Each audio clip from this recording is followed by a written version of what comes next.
తెలంగాణ రాష్ట్ర licensed surveys association president Nagara Ramesh గారు మన దగ్గర ఉన్నారు. నిజానికి 6,500 మంది లైసెన్స్డ్ సర్వేస్ తెలంగాణలో ఉండగా వాళ్ళకి ఉపాధి కల్పించడంలో సర్కారు విఫలమైంది అని చెప్పేసి వారు చెప్తున్నారు. నిజానికి వారి సమస్యలు ఏంటి, వారికి గవర్నమెంట్ ఇచ్చేటువంటి హామీ ఏంటి, అది ఎంతవరకు అమలు అవుతుందనే విషయం గురించి వాళ్ళతో అడిగి మాట్లాడదాం. నమస్తే అండి. నమస్కారం సార్. నమస్తే అండి. ఏంటండి 4-5 రోజుల నుంచి బాగా వింటున్నాం, మీ యొక్క సమస్య ఏంటి? నిన్న కూడా ఆల్రెడీ టీఎన్జిఓస్ సంబంధించిన lands and survey department surveyors యొక్క అసోసియేషన్ ప్రెసిడెంట్ మాట్లాడారు. మాకు ఎటువంటి సమాచారం లేదు, వాళ్ళు ఎందుకు చేస్తారో తెలియదు అన్నట్టుగా మాట్లాడారు. నిజానికి జరిగింది ఏంటి? మీరు ఇటువంటి పెద్ద కార్యక్రమం ఒకటి తీసుకొని 6,500 మంది సర్వేయర్లు వాళ్ళ కుటుంబాలు అంటే ఆల్మోస్ట్ ఒక 20,000 మందికి సంబంధించిన ఇష్యూ ఇది. అవును సార్. దాన్ని మేము ఏ విధంగా చూడాలి, మీరు ఏ విధంగా ముందుకెళ్తున్నారు, ఎందుకు వాళ్ళకి సరైన సమాచారం ఇవ్వలేదు మీరు? సార్ వాస్తవంగా చెప్పాలంటే సార్, మేము సమాచారం ఇచ్చాము.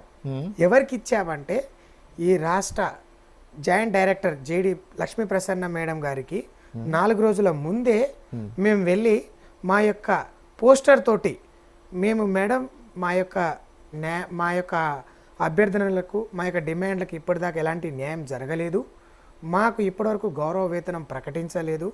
అండ్ సరే గౌరవ వేతనం ప్రకటించడం పక్కన పెడితే 21వ తారీఖు మే నెల 2026న మాత్రం ఒక చిన్న మెమో అనేది రిలీజ్ అయింది. మీకు అంతకుముందు ప్రకటించిన 20 రూపాయల ఎకరానికి బదులుగా 50 రూపాయలకు పని చేయడానికి మీరు సిద్ధంగా ఉన్నారా?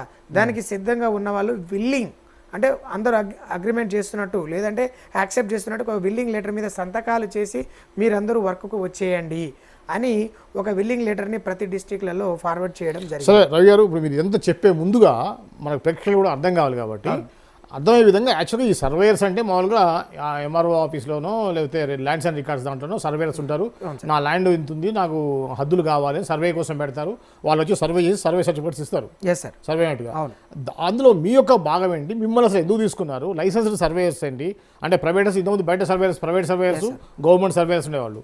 ఇప్పుడు లైసెన్స్డ్ సర్వేయర్స్ అనేది దీన్ని తీసుకున్నట్టు ఉద్దేశం ఏంటి? మిమ్మల్ని గవర్నమెంట్ తీసుకున్నటువంటి ఉద్దేశం ఏంటి? మీకు ఎందుకు ట్రైనింగ్ ఇచ్చారు, ఎప్పుడు ఇచ్చారు, ఆ డీటెయిల్స్ చెప్పండి. Right sir. సార్ ఇది యాక్చువల్గా పాత గవర్నమెంట్ ఏదైతే ధరణి తీసుకొచ్చిందో దాంట్లో తప్పులు దొరలే అని చెప్పేసి భూభారతి చట్టాన్ని తీసుకొచ్చి ఇందులో ఇంప్లిమెంటేషన్ చేసి ప్రతి రిజిస్ట్రేషన్ డాక్యుమెంట్లకి అంటే ఏ ఒక్క రిజిస్ట్రేషన్ జరిగినా అది భూభారతిలో ఇంప్లిమెంటేషన్ కావాలి. సో దానికంటూ LPM ల్యాండ్ పార్సల్ మ్యాప్స్ అంటే ఎక్కడ మనకు రిజిస్ట్రేషన్ ఈరోజు డాక్యుమెంట్ జరుగుతుందో అది కనపడేటట్టు వాళ్ళకి క్లియరెన్స్ ఒక ఆధార్ లెక్క భూదారి ఇద్దామనే ఉద్దేశం మీద ఈ భూభారతి చట్టంలో మేము వర్క్ చేయాలి. సో మా స్కోప్ని మా దాంట్లో షెడ్యూల్ 5 and 8 and 9, 10 ప్రకారం మా యొక్క ఇంపార్టెన్స్ని క్రియేట్ చేస్తూ అందులో భూభారతి చట్టంలో లైసెన్స్డ్ సర్వే యొక్క ప్రాముఖ్యతని ప్రకటించడం జరిగింది. సరే ప్రకటించిన తర్వాత ఇమీడియట్లీగా ప్రభుత్వం ఏం చేసిందంటే మే 26వ తారీఖు 5వ నెల 2025 నాడు దీన్ని ఇంప్లిమెంటేషన్ చేస్తూ అప్లికేషన్లు తీసుకోవడం జరిగింది. మరి అప్లికేషన్ తీసుకున్నప్పుడు ఎలా తీసుకున్నారంటే సార్, డిప్లొమా సివిల్ అయి ఉండాలి, బీటెక్ సివిల్ అయి ఉండాలి, లేదా ఎంటెక్ సివిల్ అయి ఉండాలి, లేదా ఇతర ఏ సబ్జెక్టులు ఉన్నా కానీ మ్యాథమెటిక్స్లో ఇంటర్మీడియట్ మ్యాథమెటిక్స్లో ఏ క్లాస్లో ఫస్ట్ క్లాస్లో పాస్ అయ్యి 60% కంటే ఎక్కువ పాస్ అయిన వాళ్ళ మార్కులు ఉన్న వాళ్ళనే యాక్సెప్ట్ చేస్తూ ఫిజికల్ హ్యాండిక్యాప్డ్ సర్టిఫికేట్ తీసుకుంటూ అంటే యాక్చువల్గా ఫిజికల్గా ఫిట్ ఉన్నాడనే సర్టిఫికేట్ తీసుకొని ఈ వ్యవస్థని స్థాపించడం జరిగింది. అప్పుడు స్టార్టింగ్లో 60 రోజుల ట్రైనింగ్ అని మాత్రమే చెప్పడం జరిగింది. దాని తర్వాత నెక్స్ట్ ప్లానింగ్ అనేది లేదు.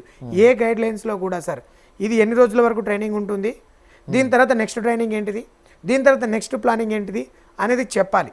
బట్ ఓన్లీ 60 రోజుల ప్లానింగ్ తోటే రిలీజ్ చేసి ఫీజు తీసుకున్నారు సార్. ప్రతి పర్సన్ దగ్గర ఓబీసీ దగ్గర 10,000, బీసీ క్యాండిడేట్స్ దగ్గర 5,000, SC ST క్యాండిడేట్స్ దగ్గర 2,500 రూపీస్ చొప్పున ఫీజు తీసుకొని మాకు ట్రైనింగ్ ఇవ్వడం జరిగింది ప్రతి జిల్లా ఆఫీసులలో. 10,300 మంది దీంట్లో ట్రైనింగ్కి జాయిన్ అవ్వడం జరిగింది సార్. అందులో స్పెల్ 1 అని చెప్పేసి 7,000 మెంబర్స్ని తీసుకున్నారు. స్పెల్ 2 అని చెప్పేసి 3,000 చేంజ్ ఉన్న వాళ్ళని తీసుకోవడం జరిగింది. సో స్పెల్ 1 వాళ్ళకి మే 26 నుంచి నెక్స్ట్ జూలై 26 వరకు క్లాసెస్ చెప్పడం జరిగింది. దాని తర్వాత ఎగ్జామినేషన్ పెట్టడం జరిగింది. అందులో కూడా first class marks 60% pass out ఉన్న వాళ్ళని మాత్రమే దీంట్లో తీసుకోవడం జరిగింది. జూలై 2025. 2025 ఓకే. 2025లోనే జరిగింది. సో దాని తర్వాత పాస్ అయిన పర్సన్స్ ఈ స్పెల్ 1లో అప్పటికే first time and second time exams 2 times మళ్ళీ సప్లిమెంటరీ పెట్టి కూడా సెకండ్ విడతలో కూడా పాస్ అయిన వాళ్ళని తీసుకొని వాళ్ళకు అక్టోబర్ 19, 2025 నాడు శిల్పకళా వేదిక స్టేజ్ మీద మన గౌరవ ముఖ్యమంత్రి గారు రేవంత్ రెడ్డి గారి చేతుల మీదుగా 3456 మందికి లైసెన్స్ ఇష్యూ చేయడం జరిగింది. ఓకే. ఇందులో స్పెల్ 1 వాళ్ళందరే ఉన్నారు. స్పెల్ 2కి అప్పటికి ట్రైనింగ్ నడుస్తుంది. ఓకే. సో నడుస్తున్న తర్వాత ఇమ్మీడియట్లీ మా యొక్క ప్రాముఖ్యత అంటే ఫస్ట్లో 60 రోజులు ట్రైనింగ్, తర్వాత 40 రోజులు అసెస్మెంట్ అని చెప్పేసి మండల ఆఫీసులకు అలాట్ చేసి మండల సర్వేల దగ్గర ట్రైనింగ్ ఇవ్వడం జరిగింది. ఆ ట్రైనింగ్కి కూడా ఎగ్జామినేషన్ బేసిస్లో వాళ్ళ యొక్క మార్క్స్ని కూడా కన్సిడర్ చేసుకొని మనకు రిజల్ట్ ఇవ్వడం జరిగింది. సో మరి అలాంటప్పుడు మాకు 60 రోజులు 40 రోజులు పూర్తయిన తర్వాత ఇమ్మీడియట్లీ పనిలో చెప్పాలి. మండలాలను అలాట్ చేయడం జరిగింది. మరి మండలాలలో పని ఎక్కడ? పని ఎవరు చేయాలి? మరి పని గవర్నమెంట్ సార్. ప్రభుత్వం చేత ట్రైనింగ్ ఇవ్వబడి, ప్రభుత్వంతో గుర్తింపబడి, ప్రభుత్వంతో లైసెన్స్ ఇప్పించబడి మరి పని ఎవరు ఇప్పేయాలి? పని గవర్నమెంట్ ఇవ్వాలి. సరే మరి మాకు లైసెన్స్ ఇచ్చినప్పుడు ఏం జరిగింది అంటే మీకు ఈ భూభారతి చట్టంలో పనిచేయడం కోసం బ్యాక్ సైడ్లో సార్ లైసెన్స్ కాపీ ముందుంటే బ్యాక్ సైడ్లో ఇవ్వడం జరిగింది. అప్ టు 2 acres వరకు పనిచేస్తే 1000 రూపాయలు, 2 acres నుంచి 5 acres వరకు పనిచేస్తే 2000 రూపీస్, తర్వాత 5 acres నుంచి ఎంత ఉన్నా ఎకరానికి 500 చొప్పున మీకు ఇంక్రిమెంట్లు ఉంటుంది అని చెప్పేసి ఫీల్డ్ మీద సర్వే చేసి ఈ మ్యాప్లన్నీ మీరు ఎల్పిఎం అన్ని రికార్డ్స్ అన్ని మన ప్రభుత్వ మండల సర్వేలకి అటాచ్ చేస్తే వాళ్ళు దాని ప్రకారంగా మీకు అమౌంట్ ఇవ్వడం జరుగుతుంది అని చెప్పేసి చెప్పడం జరిగింది సార్. వాస్తవానికి ఏంటంటే సార్ అసలు స్టార్టింగ్ అయినప్పుడు కూడా సార్ మాకు ఎక్కడ నెల జీతాలు ఇస్తామని చెప్పలేదు సార్, గౌరవ వేతనం ఇస్తామని చెప్పలేదు. ఇది వాస్తవం, దాని మీద ఒప్పుకుంటున్నాం. జీవో నెంబర్ 126 ప్రకారం కూడా వాళ్ళు చెప్పిన దాని ప్రకారం మేము ఒప్పుకుంటున్నాం. కానీ 24,000 నుంచి 30,000 దాకా సంపాదించుకోవచ్చు అని చెప్పారు. మరి 24,000 నుంచి 30,000 వరకు సంపాదించవచ్చు అంటే ఏ విధంగా సంపాదన వస్తుంది? ఏ విధంగా ఎవరైనా సార్ ఫ్యామిలీస్ తోటి ఉన్నప్పుడు ఏ విధమైన సంపాదన అనేది కూడా ఆలోచన చేస్తారు. సరే మేము దానికి తగ్గట్టుగా పనిస్తామని ఎక్స్పెక్ట్ చేసినాం. సరే అది అక్కడితో అయిపోయింది సార్. మాకు లైసెన్స్ ఇచ్చేసారు, సెకండ్ విడత అయిపోయింది. దాని దగ్గర మండల అలర్ట్ చేశారు, వర్కులు లేవు. తర్వాత ఏం చెప్పబడింది అంటే ప్రభుత్వము ఈ పనుల అంటే అక్టోబర్ 2 గాంధీ జయంతి నాడు మీ అందరినీ పనిలో తీసుకుంటాం అండ్ పనిలో తీసుకొని మీ అందరికీ కూడా పని కల్పిస్తామని చెప్పేసి చెప్పడం జరిగింది. మరి ఎందుకు కల్పించలేదు? అప్పటికి 3456 మంది ఉన్న పని కల్పించలేదు. సరే వీళ్ళు పని కల్పించలేదు, భూభారతి చట్టం రాలేదు. మరి అప్పటిదాకా వీళ్ళు ఏం చేయాలా? వీళ్ళకంటే ఆల్టర్నేట్ ఒకటి చూడాలి కదా. మరి అలాంటి పని ఏమీ చేయలేదు. రెండోది ₹1 కూడా ఆ రోజు నుంచి ఈ రోజు దాకా ఇన్కమ్ కూడా జనరేట్ చేయలేదు. మరి ఏ విధంగా చేస్తే మీరందరి జీవితాలు బాగుపడతాయి? మరి చేసిన వాళ్ళు వెయిటింగ్ పీరియడ్లో ఉండాలనా అని కూడా చెప్పలేదు ఇప్పటిదాకా సార్. దాని తర్వాత ఎలాంటి గైడ్లైన్స్లు రిలీజ్ కాలేదు.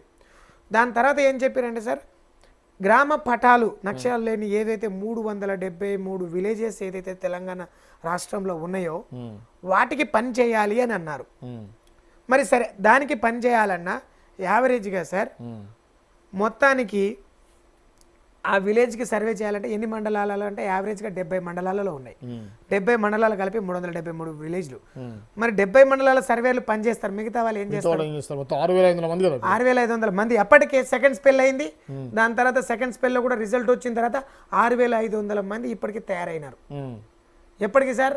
అది డిసెంబర్ లోపలనే. అక్టోబర్ వాళ్ళకు మాకు అక్టోబర్లో ఇచ్చారు, అక్టోబర్ నవంబర్లో వాళ్ళకి ఇచ్చారు, నవంబర్లో వాళ్ళకి ఇచ్చారు. సో నవంబర్ లోపలికి అప్పటికే పూర్తయిపోయింది. అప్పటి నుంచి అందరూ ఖాళీగా ఉన్నారు, అంటే లైసెన్స్ వచ్చినా కూడా. మరి అలాంటప్పుడు పనికి సృష్టించాలి కదా. మరి ఏం పని చేస్తున్నారు? మేము చాలా సార్లు గౌరవ పొంగులేటి శ్రీనివాసరెడ్డి సార్ని కలిసినాం, రెవెన్యూ మినిస్టర్ని, అండ్ లోకేష్ కుమార్ గారు రెవెన్యూ సెక్రటరీ గారిని కలిసినాం, రెవెన్యూ ప్రిన్సిపల్ సెక్రటరీ మన రాజీవ్ గాంధీ హనుమంత్ గారిని కలిసినాం, జేడీ మేడని కలిసినాం, ఏడీ సార్లను కలిసినాం, అందరినీ కలుస్తున్నాం. పైనుంచి ఏం ఆర్డర్స్ రాలేదు, వస్తే చేస్తాం. మరి ఎవరిని అడగాలి? మాకు ఉన్నది సోర్స్ వాళ్ళే కదా. ఇప్పుడు ప్రభుత్వ పెద్దలు ప్రతి చోటనేమో మేము లైసెన్స్డ్ సర్వేలకు జీవితాలు అంకితం చేస్తాం రైతులకు, వాళ్ళ యొక్క జీవితాలు మీకోసమే ఉన్నాయి, మీకోసం పనిచేస్తారు, భూ సమస్యలను పరిష్కరిస్తాం. మరి ఎక్కడ పరిష్కరించారు అనేది ఆధారాలతో నిరూపించాల్సి యాక్చువల్లీ చెప్పాలి, వాళ్ళు ఆధారాలతో చెప్పాలి. కానీ మీరు అక్కడ ఏమీ లేదు, సర్వేయర్గా commitment దాదాపుగా 10 సంవత్సరాల అనుభవం ఉందా మీరు? నాకు 10 సంవత్సరాల నుంచి అనుభవం ఉంది సార్. నేను ఆల్రెడీ ఎప్పటి నుంచో చేస్తున్నాను. కానీ చాలా మంది ఫ్రెషర్స్ కూడా ఉన్నారు దీంట్లో. సర్వే చేసిన వాళ్ళు కూడా 1000 మంది వరకు ఖచ్చితంగా. అయితే ఇప్పుడు గతంలో ఉన్నటువంటి చట్టం ఏదైతే ధరణి నుంచి భూభారతికి మార్చే క్రమంలో ఇంకా అది ప్రాసెస్ అవ్వలేదా? గైడ్లైన్స్ వచ్చాయా? నిజానికి భూభారతి అనేది కొన్ని చోట్లైనా దాన్ని మేము ఇంప్లిమెంట్ చేస్తున్నాము, 4 జిల్లాల్లో ఇంప్లిమెంట్ చేయబోతున్నాము, ఆధార్ లాగా భూధార వస్తుందని చెప్పేసి 2 నెలల క్రితం కూడా అనౌన్స్మెంట్ చేశారు కదా, అది ఏమైనా ప్రాసెస్ స్టార్ట్ అయిందా? ఏంటి అసలు పరిస్థితి? సార్ ఫస్ట్ టైం సార్ మన ఈ కాంగ్రెస్ గవర్నమెంట్ వచ్చిన తర్వాత 2 మండలాలలో సర్వే చేసిండ్రు సార్.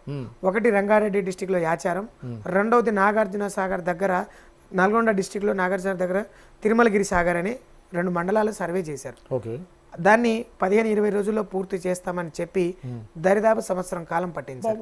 సంవత్సర కాలంలో కూడా పూర్తి అవగాహనతోటి రాలేదు, పూర్తి క్లారిఫికేషన్ రాలేదు, దానికి సొల్యూషన్ రాలేదు.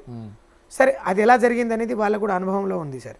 దాని తర్వాత కూడా లైసెన్స్డ్ సర్వేయర్స్ వస్తే ఫస్ట్ ఆఫ్ ఆల్ ఇప్పుడు ఏదైతే ఉందో ఈ రీసర్వేని సహకరించేటట్టు లేరు, ఇవన్నీ కంప్లీట్ కాదు అని చెప్పేసి ఎక్కడికక్కడ parcel maps, land parcel maps తయారు చేస్తే ఎక్కడికక్కడ పాటుగా ఇదంతా కూడా ఏర్పాటు అవుతుంది. ఏర్పాటైన తర్వాత ఎవరి భూమిని వాళ్ళు కొల్పించుకోవడం కూడా మొదలు పెడతారు. అంటే రిజిస్ట్రేషన్లకే కాకుండా ఈ పర్సన్స్ అని ఇండివిజువల్గా కూడా సర్వేలు జరుగుతాయి. ఈ ఇండివిజువల్ సర్వేలు జరిగిన తర్వాత ఇదంతా కూడా ఒక మ్యాప్ లా తయారైపోతుంది. అంటే ముక్కలుగా తయారు చేస్తే ఒక మ్యాప్ తయారవుతుంది. ఒక విలేజ్ యొక్క మొత్తం భాగం ఎంతో తయారవుతుందనే ఉద్దేశం మీద తయారు చేసినామని మన యొక్క అనుభవజ్ఞులు దాన్ని చెప్పడం జరిగింది సార్.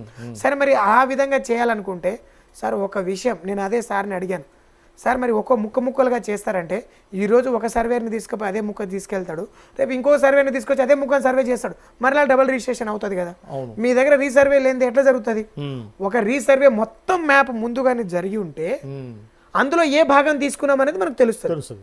కానీ అంతా చేయకుండా ఒక ముక్క పెడితే ఒక్కొక్క మిషన్కి కోఆర్డినేట్ మారుతుంది. ఒక పరికరానికి డిఫరెన్స్ ఉంటుంది. 2 మీటర్లు 3 మీటర్లు 4 మీటర్లు తేడా ఉంటుంది. పోనీ డాక్యుమెంట్లు ఏమైనా క్లియర్గా ఉన్నాయి, అంత డాక్యుమెంట్ క్లియర్గా ఉంటే 9 లక్షలకు పైగా సాదా బైనామా కేసులు మనకు ఉండవు, పెండింగ్లో ఉన్నాయి. పోనీ అంతా క్లియర్గా ఉంది అనుకుంటే అందరికీ ఫిజికల్ పొజిషన్కి, సర్వే నెంబర్కి, వాళ్ళకున్న డాక్యుమెంట్కి ఏమాత్రం పొందనలేదు. ఇన్ని లక్షల కేసులు, కోర్టులు ఇవన్నీ ఎందుకు ఉంటాయి? మన దగ్గర సబ్ డివిజన్ లేదు, మన దగ్గర ఓన్లీ అవుటర్ బౌండరీ మాత్రమే ఉంది.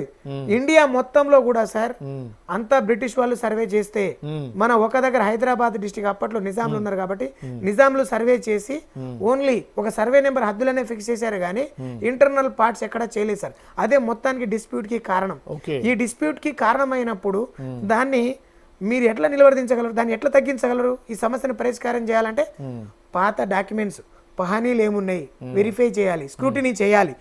సేద్వార్లు ఎన్ని ఉన్నాయి, ఎంత గవర్నమెంట్ ల్యాండ్ ఉంది, ఎంత పట్టా ల్యాండ్ ఉంది, ఈరోజు ఎంత రోడ్లు ఫిజికల్గా పొజిషన్లో ఉన్నాయి, ఎంత కాలువలు ఉన్నాయి, ఎంత అసైన్ ల్యాండ్ ఉంది, ఎంత దేవాదాయ శాఖకు సంబంధించిన భూమి ఉంది. అండ్ దాని తర్వాత 1971లో సీలింగ్ యాక్ట్ వచ్చింది. మరి సీలింగ్ యాక్ట్ ప్రకారం ఎంత భూమి మళ్ళీ గవర్నమెంట్కి చెందింది, ఎంత భూమి దానం చేసిర్రు, ఎంత భూమి ఇంకొకరికి సంబంధించింది, ఇవన్నీ పేపర్ డాక్యుమెంట్ వెరిఫికేషన్ చేయకుండా డైరెక్ట్గా పోయి సర్వే చేయమంటే ఏ సర్వేర్ సమస్యని పరిష్కరించగలడు? అదే ఈ వ్యవస్థలో 350కి చిల్లర సర్వేర్లు ఉన్నారు సార్, గవర్నమెంట్ సర్వేర్లు అండ్ ఐకేపీ సర్వేర్లు అని కొంతమంది ప్రైవేట్ సర్వేర్లు, పాత లైసెన్స్డ్ సర్వేలు కొన్ని మండలాన్ని అలాట్ చేసి పనికి ఇప్పించింది. మరి ఎంతమంది ఈ రోజు వాళ్ళు చేయగలిగారు? నిజంగా చెప్పాలంటే ఈ వ్యవస్థ నిజాం పోయిన దగ్గర నుంచి కూడా మన వ్యవస్థ అట్లాగే ఉంది. అప్పటికి సర్వేలు జరుగుతున్నాయి. మరి ఎందుకు దీన్ని అప్పటి నుంచి ఇప్పటిదాకా చేయలేకపోయినరు? ఆ పరిష్కరించే సమస్యనే ఉండుంటే, అంత క్లియర్గా చేసేటట్టు ఉంటే ఎప్పుడో అయిపోయేది.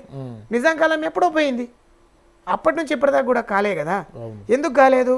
ఈ సరైన అవగాహన లేక, అవగాహన కల్పించలేక, సరైన డాక్యుమెంట్స్ లేక, ఫిజికల్ పొజిషన్ని వెరిఫికేషన్ చేయలేక, ఈ పంచాయతీలకు పోలేక, ఒక సర్వేయరు ఒక్కొక్క జిల్లాలలో, ఒక్కొక్క మండలాలలో, ఒక్కొక్క విలేజ్లలో సంవత్సరాల తరబడి పెండింగ్లు ఉన్నాయి. ఎఫ్లైన్ పిటిషన్స్ ఎందుకున్నాయి? ఎఫ్లైన్ పిటిషన్స్ ఎందుకు పెండింగ్ ఉన్నాయి సార్? అదే సర్వేర్లు ఒక చిన్న గొడవ హార్ట్ రూట్ అని సైట్ మీద ఎవడనంటే ఉరుకుతాడు, చేయనని చెప్పేస్తాడు. మరి అలాంటప్పుడు వాని సమస్య తీరుతుంది. అసలు ఈ భూభారతిలో కోర్టు నుంచి తెచ్చుకున్నట్టు మళ్ళీ కోర్టు నుంచి తెచ్చుకుని కోర్టులోకి పోతే మళ్ళీ సంవత్సరాల టైం, సంవత్సరాల గడువు.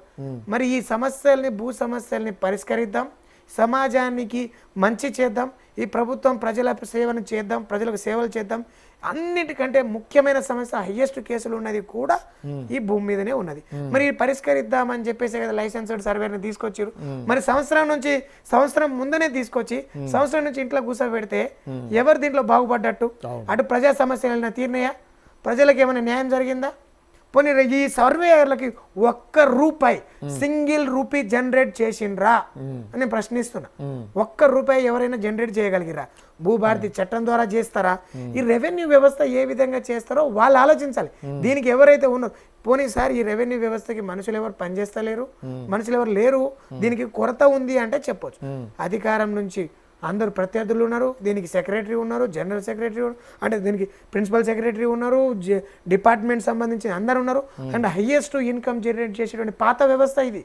అంటే ఒక్క రిజిస్ట్రేషన్ల ద్వారానే లక్షల కోట్లు మన గవర్నమెంట్కి ఆదాయం వస్తుంది. మరి అలాంటప్పుడు ప్రజా సమస్యల్ని తీరిస్తే ఇది ఇన్కమ్ జనరేట్ చేస్తుంది. ఇంకొక విషయం సార్, మనం ఇందాక చెప్పుకున్నట్టు లైసెన్స్ వెనకాల ఇచ్చిన ఫీజులు గవర్నమెంట్ చెల్లిస్తలేదు సార్, రైతే చెల్లిస్తున్నాడు సార్. ఓకే, రైతు చెల్లించిన దానికే ఈ రైతు సర్వేర్లకు ఇవ్వాలని చెప్పారు కానీ గవర్నమెంట్ తన సొంత పైసల నుంచి ఇస్తుందని ఎక్కడ చెప్పలేదు ఈ వరకు, ఇప్పటి వరకు చెప్పిన దాంట్లో కూడా. అలాంటప్పుడు ఇంకా ఇన్కమ్ జనరేట్ అవుతుంది కానీ ఏ విధంగా దీనికి నష్టం కలుగుతుంది, ఈ సమస్యకి దీని గురించి ఎవరైనా చర్చించడానికి వచ్చినా కూడా మేము వివరణ ఇస్తాం సార్. మీరు గవర్నమెంట్ కానీ గవర్నమెంట్ ఆఫీసర్స్ కానీ డిమాండ్ చేసేది ఏంటి, ఎలా చేయాలంటారు? ఇప్పుడు మీకు ఉన్నటువంటి మీ సమస్యలన్నీ చెప్పారు. అవును సార్, ఇది ఒక రైట్ వేలో సమస్యకు పరిష్కారం మీ సైడ్ నుంచి ఏముంది సార్? ఇది 100% రైతులకి సమస్యని పరిష్కరించే మార్గం సార్. ప్రతి విలేజ్ మేము మా యొక్క డిమాండ్స్ ఏంటంటే సార్, ప్రతి విలేజ్కి ఒక సర్వేర్, సరే 12,700 గ్రామ పంచాయతీలు ఉన్నాయి మన తెలంగాణ స్టేట్లో. యావరేజ్గా 6,500 మందిని కూడా కేటాయించిన 2 గ్రామ పంచాయతీలకు ఒక సర్వేర్ ఉంటాడు.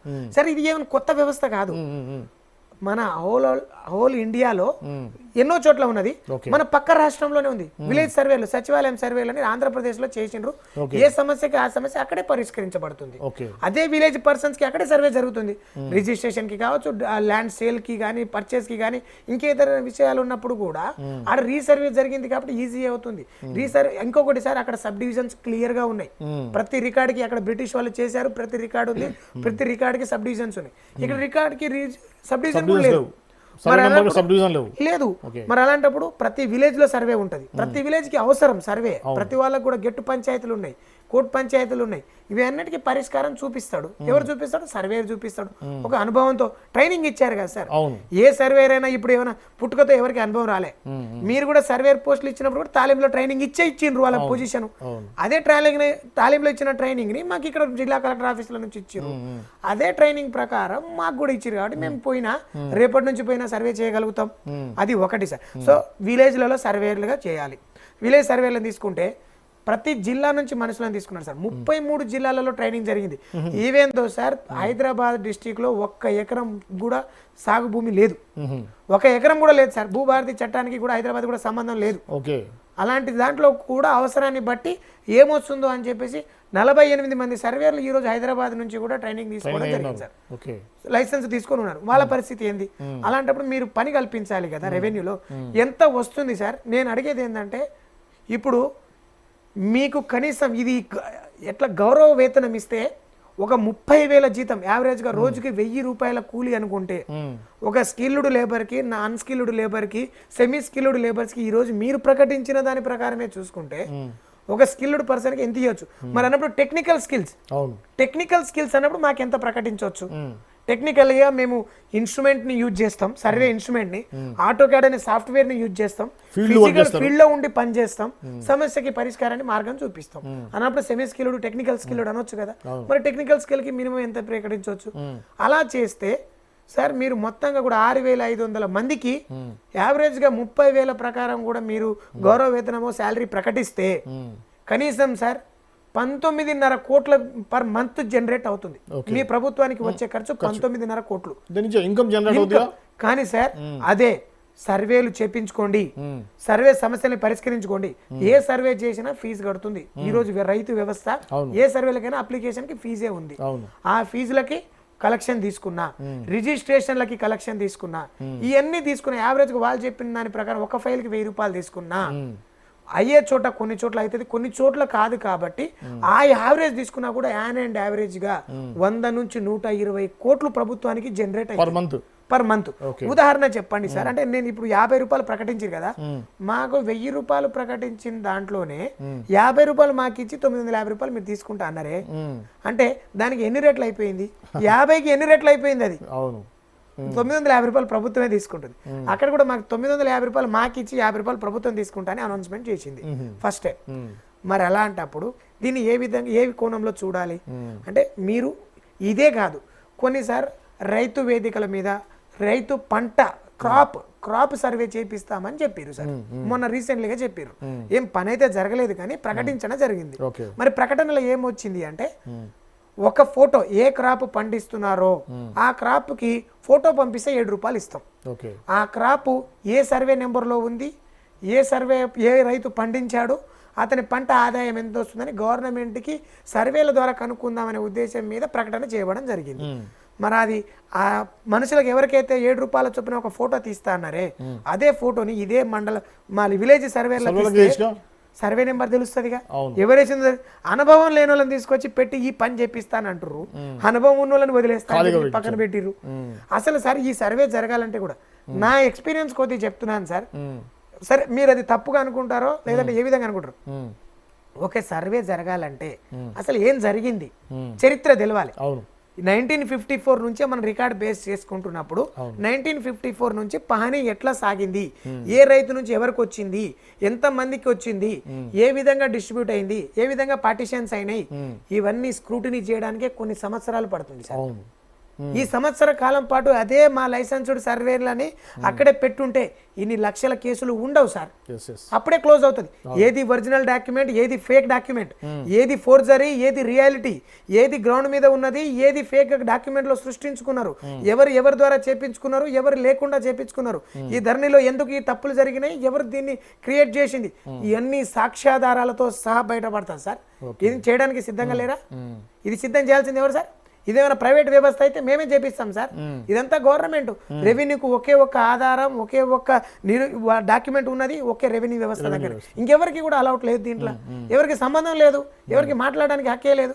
మళ్ళీ అంటప్పుడు డాక్యుమెంట్స్ అన్ని మీ దగ్గర పెట్టుకొని స్క్రూటినీ చేయకుండా, ఇవన్నీ వెరిఫికేషన్ చేయకుండా మీరు ఉత్తగా మమ్మల్ని ఇంట్లో కూర్చోబెట్టి మీరు ఆడ ఖాళీగా ఆఫీస్లో కూర్చొని మీ పనులు మీరు చేసుకుంటే 6500 కుటుంబాలు ఏం కావాలి, వీళ్ళ జీవితాలు ఏం కావాలి? ఎందుకు తీసుకొచ్చారు? మేమైతే అడగలేగా, ఏ ఒక్క సర్వేర్ మాకు ఈ వ్యవస్థను పెట్టండి అని అడగలే. ప్రజలకు న్యాయం చేస్తా అన్నప్పుడు సంవత్సరం నుంచి ఇదంతా ఒక్కొక్క మనిషిని కూర్చోబెట్టి ఒక్కొక్క విలేజ్ ఇచ్చి ఈ సర్వే నెంబర్లు యాడున్నాయి, ఈ ఎందుకు ఉన్నాయి, ఎట్లా డాక్యుమెంట్స్ క్రియేట్ అయినాయి, ఎవరి నుంచి ఎవరికి వచ్చింది, ఇవన్నీ పేపర్ డాక్యుమెంట్ చేసుకుంటాడు సార్. 1954 నుంచి 2027 దాకా రికార్డు తయారవదా? మీరు చెప్పింది చాలా క్లియర్ గా ఉంది. మీకున్న సమస్యలు కానివ్వండి, నిజానికి వాస్తవంగా ఉన్నటువంటి పరిస్థితి ఏంటి, ప్రభుత్వం చేసేటువంటి పనితీరు ఎలా ఉందని చెప్పారు.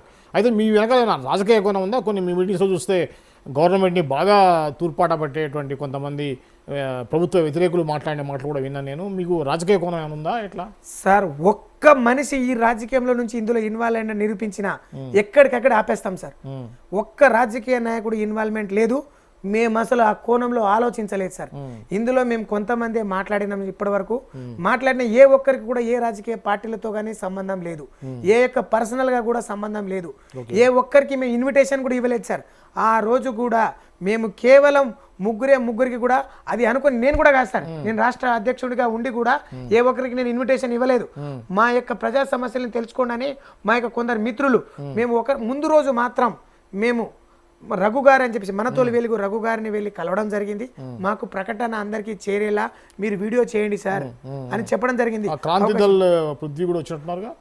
ఎస్ సార్, పృథ్వీ కూడా అదే రోజు ముందు రోజు అక్కడ జరిగిన సభలో ఉండడం వల్ల మాలో ఒక పర్సన్ చెప్పాడే తప్ప నేను డైరెక్ట్ గా వెళ్ళి నేను ఆయన ఇన్విటేషన్ కూడా ఇవ్వలేదు. కానీ సార్ ఏది కూడా అండ్ కాళోజీ శ్రీనివాస్ గారు కూడా చాలా చక్కగా మాట్లాడారు, కానీ ఎక్కడ రాజకీయ కోణం గురించి మాట్లాడలేదు.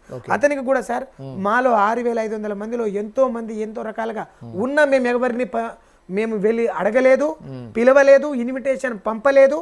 దాన్ని మేము ఉద్దేశం ఎవరిని కూడా ఆహ్వానం కూడా వచ్చినా రానివ్వలేదు సార్. వాస్తవంగా చెప్తున్నాం సార్.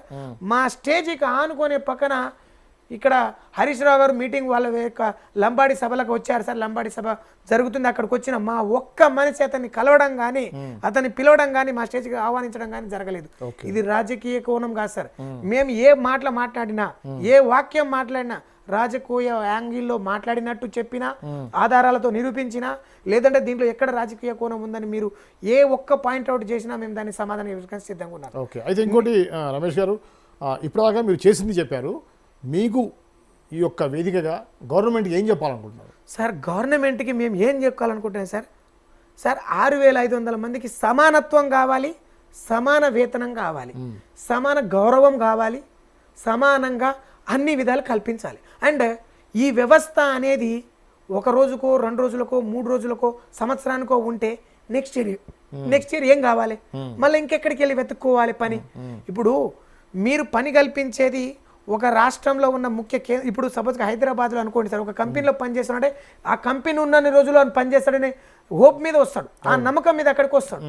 మరి ఇప్పుడు పనిచేసేది ఏ మారుమూల గ్రామంలో, ఏ పనులు సృష్టించలేని విలేజ్లో, ఏ గవర్నమెంట్ వ్యవస్థ లేని వ్యవస్థలో, అంటే అక్కడ ఇండస్ట్రీ లేదు, వేరే ఏ ఇతర ప్రాంతాలలో కూడా లేవు.